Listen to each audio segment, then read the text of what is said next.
may be seated.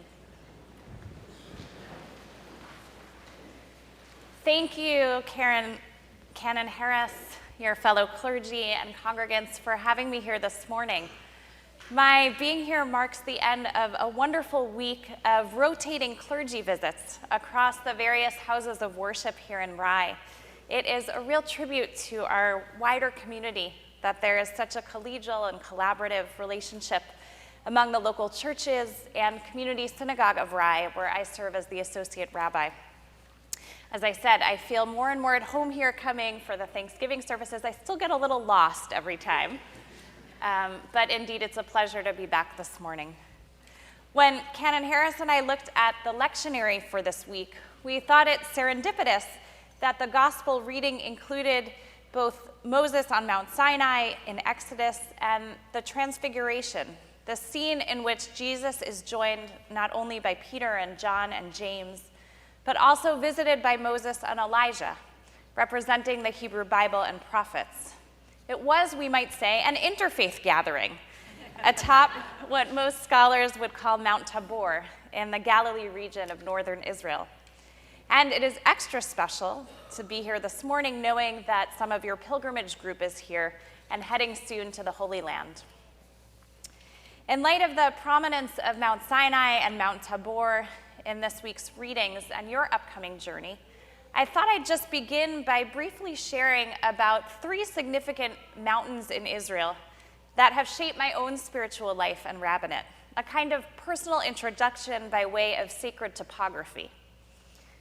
The first mountain in my life was Mount Scopus, a peak on the northern edge of Jerusalem that actually between 1948 and 1967 was cut off from the rest of the city in the fledgling state of Israel.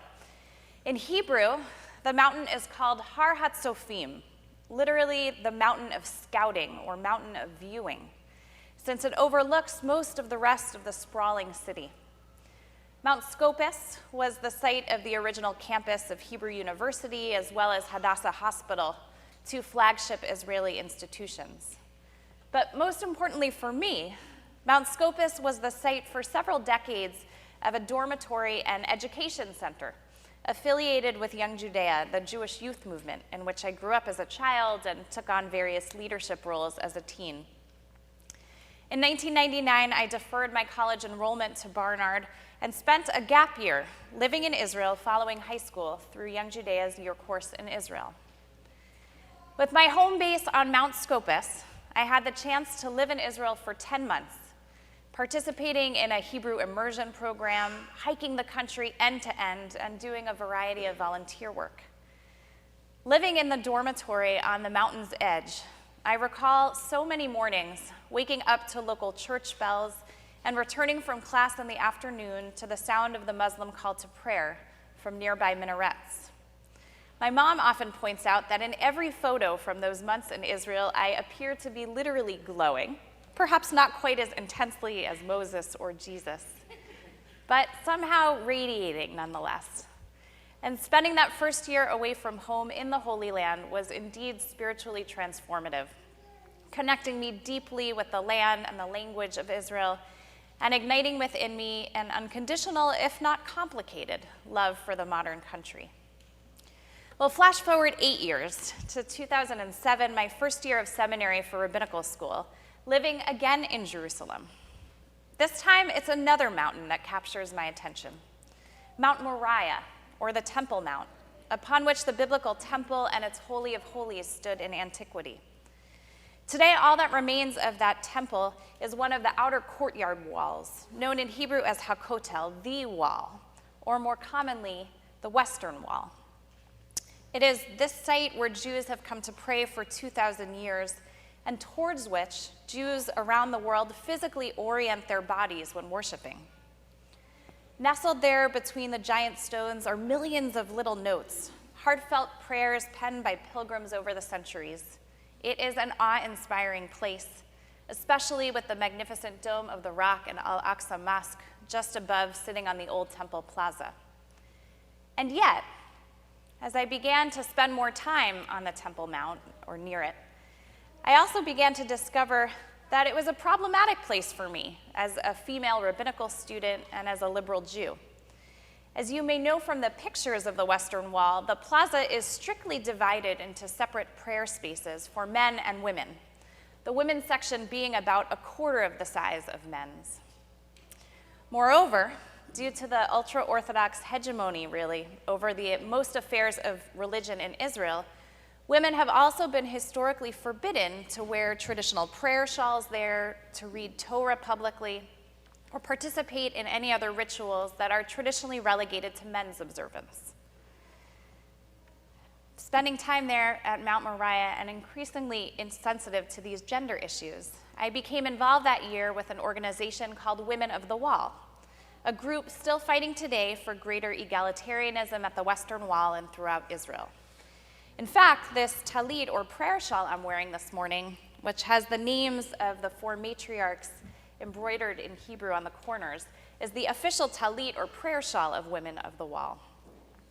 Once a month that year, and several times since traveling back to Israel, I joined with a group of these women to pray at the wall there at the base of Mount Moriah, in full religious regalia and with a Torah scroll, in a kind of spiritual protest.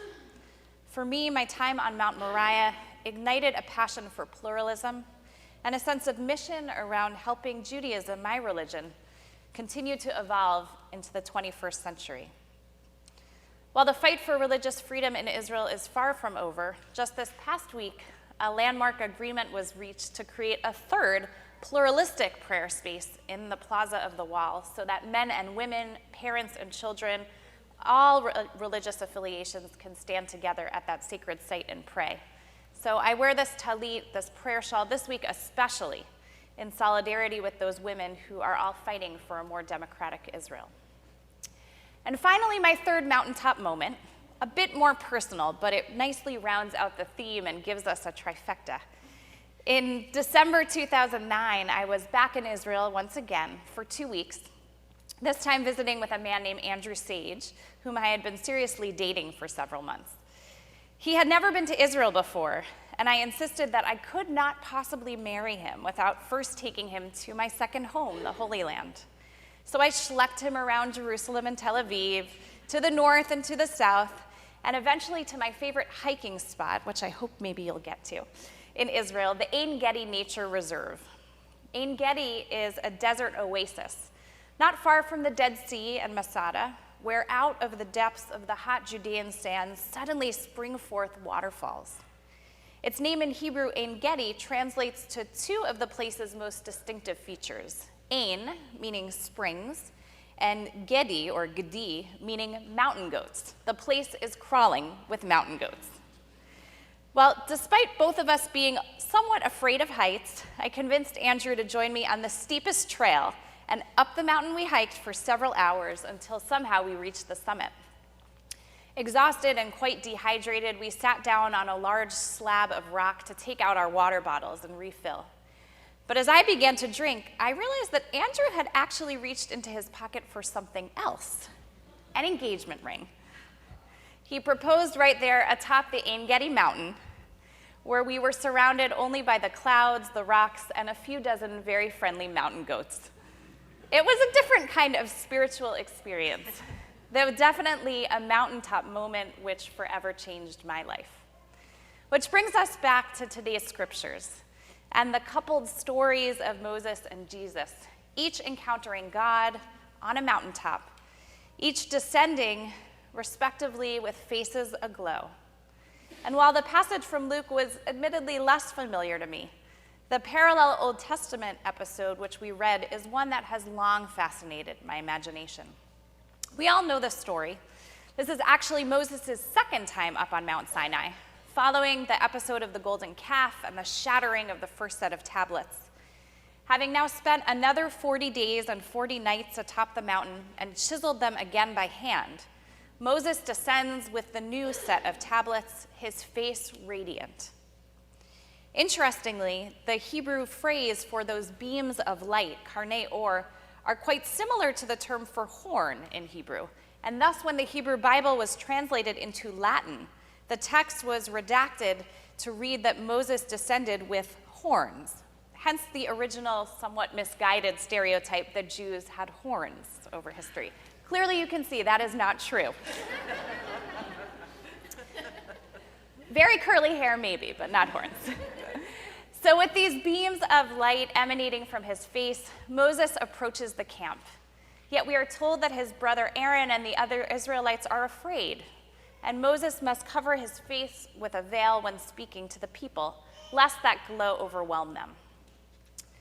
Well, what has always been most striking to me about this story, more even than the miraculous glow itself, is how Moses is so unaware of his shining face as he comes down from Mount Sinai. It's almost hard to believe. How could the great prophet Moses, after this intense encounter with the divinity, not realize that he is radiant? Today, in our world of selfies and shameless self-promotion, one could imagine Moses, or in the case of the Gospels passage, Jesus, taking out his iPhone, Instagramming the picture of his glowing face all over the world before he ever made it down. Especially during this season of presidential primaries, we don't need to look so far to see examples of confidence and charisma that have crossed over into the realm of unchecked ego and power exploited. Yet Moses is said to have been so very humble that he was truly unaware of his elevated status in that moment. He did not know his face was glowing. As a colleague, Rabbi David Wolpe observes, his humility was not forced or false. He did not know his glow because he was not the preeminent subject in his own mind. At the greatest moment imaginable in life, rather than exulting in his encounter with God, Moses is literally unaware of the mark on his own face. He was not absent-minded, but rather very present-minded on the things that truly mattered. Put another way, Moses knew that while the glow was about him, that moment was not ultimately about him. Similarly, it seems to me, is Jesus profoundly humble following the transfiguration. And if you read just a few verses past what was printed in our program, we see that only the next day after this moment of incredible glory bestowed upon him, he immediately rushes to help a child in need when he might have otherwise just been caught up in his own spiritual high. Moses descends the mountains to bring God's laws, to enrich the community, and Jesus too immediately to serve, neither of them too wrapped up in the glow about them. We find then in both Moses and Jesus a critical and somewhat countercultural model of what it means to be a leader and a spiritual person. While they encounter God in these intense and intimate mountaintop moments, rather than become inflated or self-congratulatory, both Moses and Jesus use those peak spiritual moments to humble themselves and to share their light with others. This, it seems to me, is the real challenge of any person of faith. To seek God not for our own well-being alone, but in the hope that we can help cast some of that divine light into the darker corners of our world. The mountaintop moments of our lives are only truly transformative if they both enlarge our spirits, but also conversely cause us to feel a little small against the greater backdrop of the cosmos. By show of hands, how many of you watched the CNN Democratic town hall meeting last Tuesday night? Anyone see it? Don't worry, I'm not getting political here.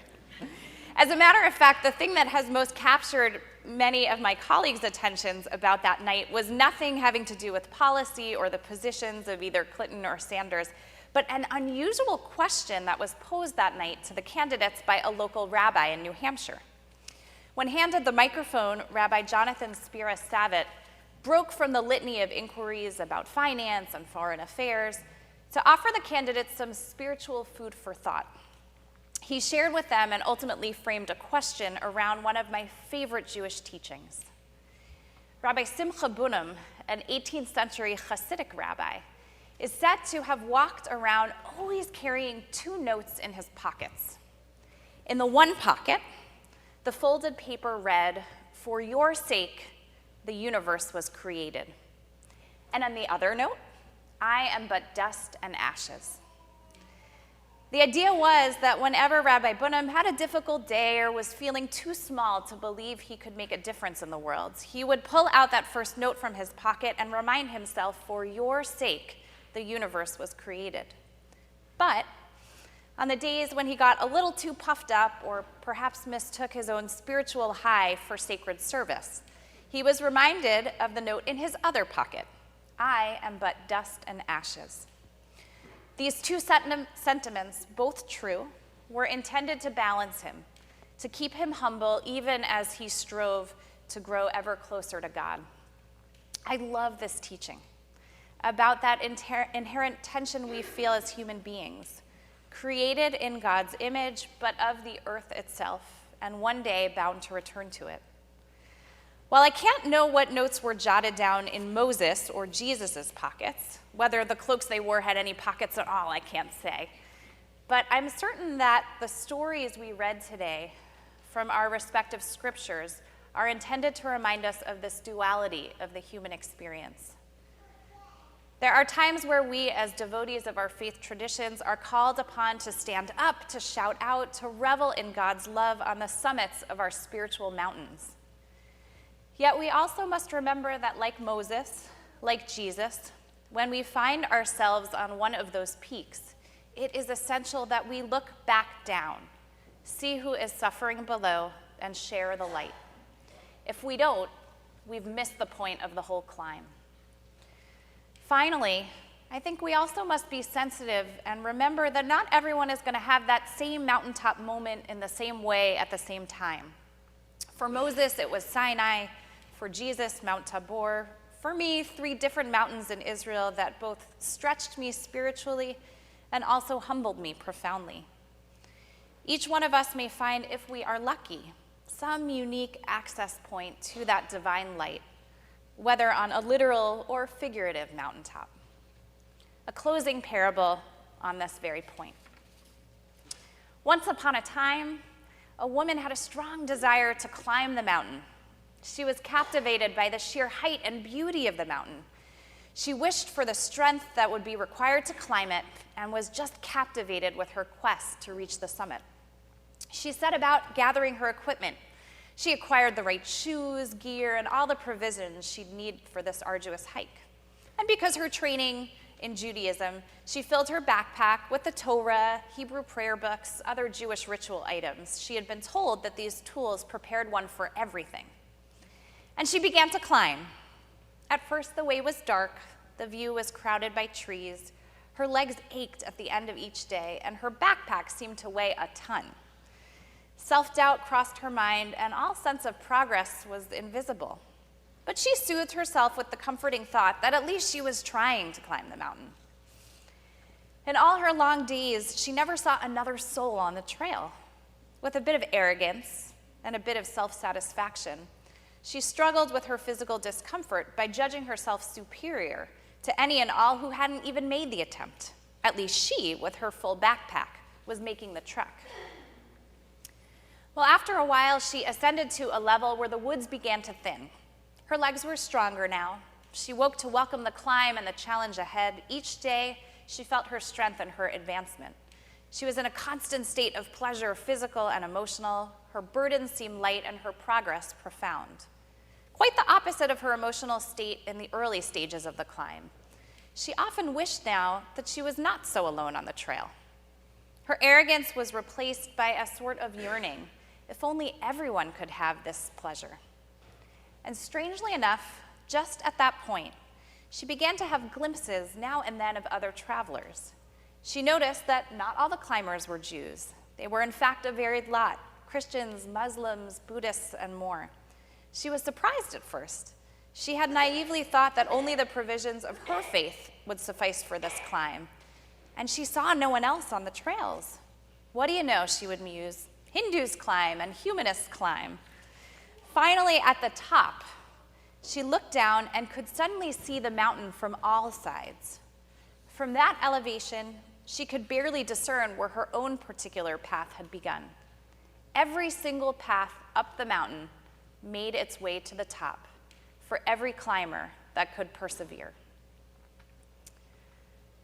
May all of us each in our respective faiths, on our respective spiritual journeys, continue to climb the mountain of God, to seek God's light so that we may reflect it on one another. I thank you again for having me, wishing all of you a meaningful season of Lent, and especially to those who will be journeying to the Holy Land this spring, may you come to encounter yourself many a divine mountaintop.